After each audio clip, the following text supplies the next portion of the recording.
Kalaja e Porto Palermos mbetet një nga monumentet më të vizituara gjatë sezonit turistik. Ky monument kulture regjistron numrin më të lartë të vizitorëve, duke u renditur kështu ndër destinacionet më të preferuar nga turistët vendas dhe të huaj. Cilat kanë qenë sitet apo monumentet kulturës më shumë të vizituara gjatë këtij sezoni turistik dhe mund të themi që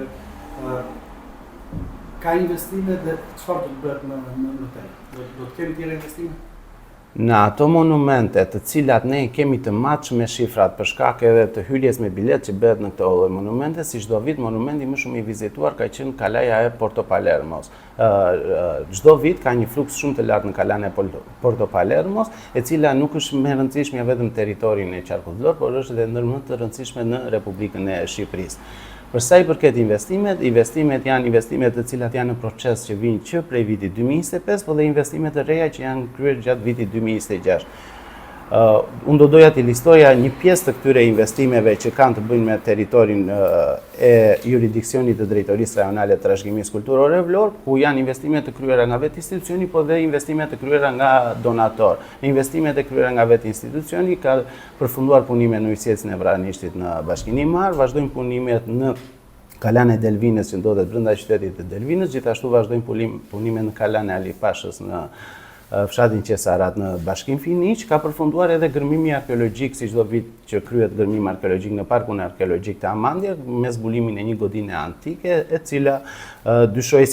dyshohet ose mendohet se ka pasur një funksion blektoral, por është pjesë e studimeve të mëtejshme. Ndër investime që do të listonim nga donatorët, vazhdojnë punimet për infrastrukturën lidhëse që po kryhet për urën e Bratajt, si dhe për pikën panoramike, vazhdojnë punime për ngritjen e muzeut hebraik, ku kemi hyrë në një fazë shumë intensive të punime pasi kam përfunduar pilotimi i gjithë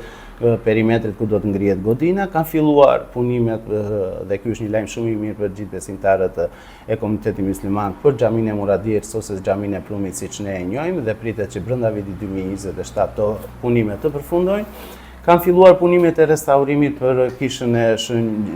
Gjergjit në fshatin Suk të Bashkisë Roskovec dhe janë drejt përfundimit punimet që kanë nisur që prej vitit 2025 që kanë të bëjnë me Kalan e Kaninës,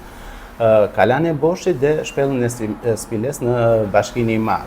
Ajo që do të shtoja ka të bëjë edhe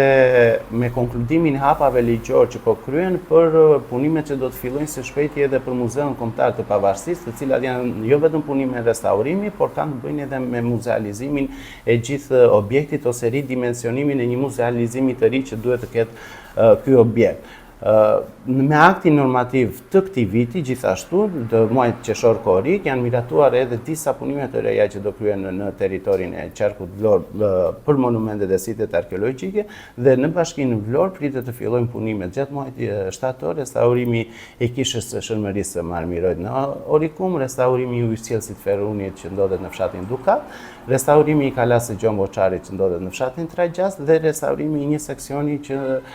ka të bëjë me monumentin e ish prefekturës. Kreu i Drejtorisë Rajonale të Trashëgimisë Kulturore në Vlorë, Orges Fejimi, konfirmon se Kalaja e Porto Palermos është një nga monumentet më të rëndësishëm, jo vetëm për qarkun e Vlorës, por edhe në shkallë vendi, gjë që dëshmohet nga numri i lartë i vizitorëve. Fejimi u ndal dhe në investimet që po kryen në disa monumente dhe site kulturore. Ai përmendi punimet restauruese në Kalan e Kaninës, si dhe ndërhyrjet në objekte të tjera me rëndësi të veçantë në qarkun e Vlorës, të cilat kanë vlera të mëdha historike dhe turistike.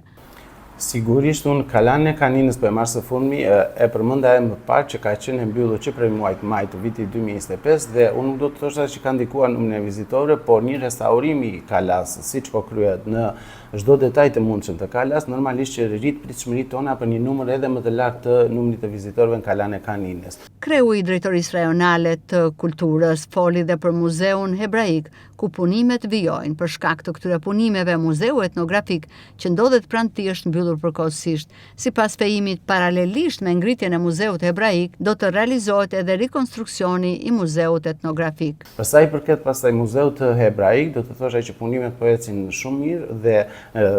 Muzeu Etnografik që është në kufi me Muzeun Hebraik dhe ai do të